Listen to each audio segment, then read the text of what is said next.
Hello viewers, आज का topic है असली देशभक्ति क्या, व्हाट इज रियल पेट्रियोटिज्म। देश एक प्राउड फील करने का एहसास है। कोई भी ये मानने को तैयार नहीं होगा कि वह देशभक्त नहीं है। बट अगर किसी से पूछा जाए कि देशभक्ति क्या है तो उसका जवाब होगा भारत माता की जय करना, राष्ट्रीय चिन्हों का सम्मान करना, राष्ट्रगान के समय सावधान मुद्रा में खड़ा होना और राष्ट्रीय पर्वों को बड़े धूमधाम से मनाना देशभक्ति है।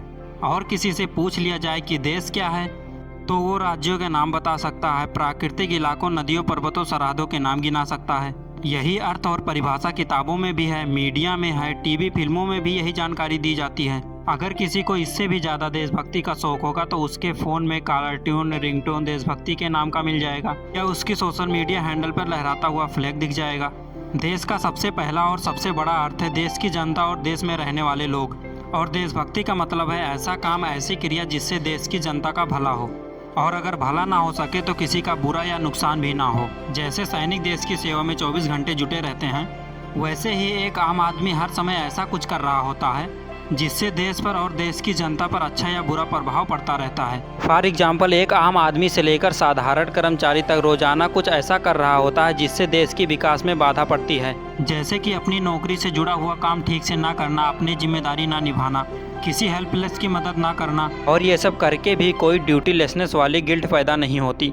बट अगर किसी महापुरुष की जयंती आती है तो सोशल मीडिया पर उस महापुरुष से जुड़ा फोटो पोस्ट कर देने पर बड़ी देशभक्ति की भावना उमड़ती है, क्योंकि फर्जी देशभक्ति की यही परिभाषा दिमाग में ठूस दी गई है। क्या किसी ने सोचा है कि कुछ देश ओलंपिक के खेल में इतने सारे पदक कैसे ले आते हैं और कुछ देश खाली हाथ या फिर इक्का दुक्का पदक से संतुष्ट हो जाते हैं?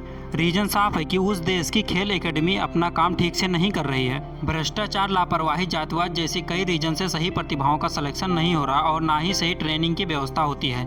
लेकिन खेल प्रशासकों, अधिकारियों को लगता होगा कि हम कोई राष्ट्रद्रोह नहीं कर रहे हैं। दोस्तों, असली देशभक्ति वही होती है कि आप चाहे आम आदमी हो या गवर्नमेंट सर्वेंट, आप अपने काम को पूरी ईमानदारी और जिम्मेदारी से करें, जिससे समाज और देश का विकास हो। यही सबसे बड़ी और असली देशभक्ति है।